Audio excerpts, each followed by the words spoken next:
take on the intelligence community, they have 6 ways from Sunday at getting back at you.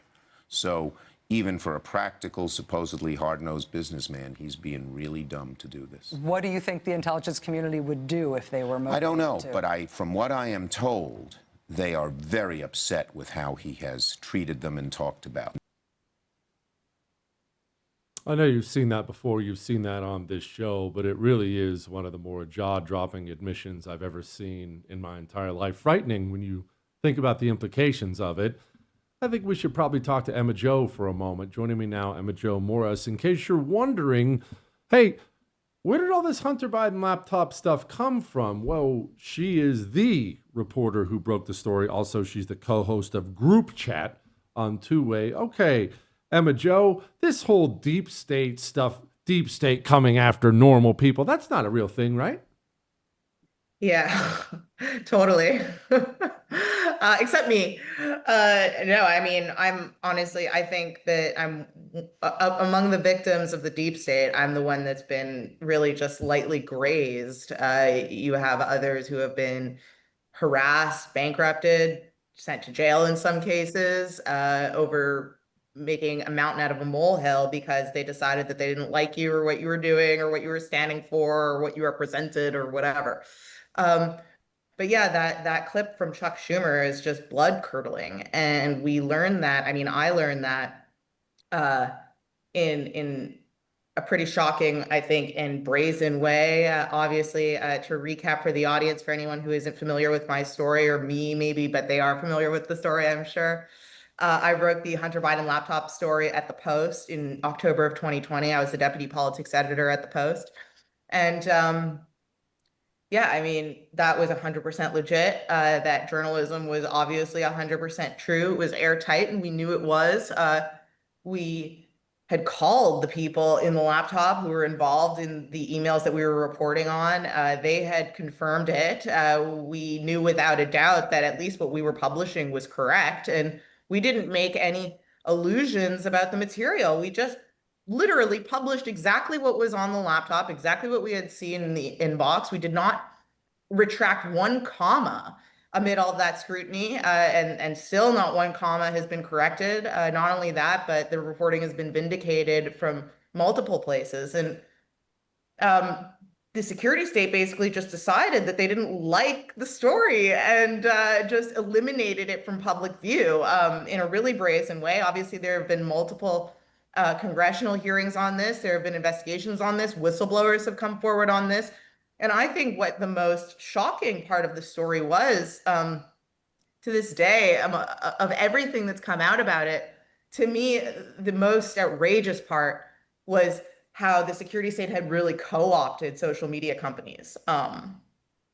We found out, over the course of that story unfolding, that they had basically staffed up Facebook and Twitter to the extent that at Twitter, at least, there was a BU, which stands for Bureau, Slack channel for all the former FBI agents who now were working at Twitter, not to mention Jim Baker, obviously, who was a central character in the Russia hoax and was a notorious deep stater. And he was Twitter's chief legal counsel. Like, that is outrageous. So imagine that the FBI is approaching Twitter to talk about quote unquote disinformation and how to prevent the proliferation of disinformation. The FBI comes to Twitter. If you're Twitter, what do you do immediately when you're approached by the FBI? You call your lawyer.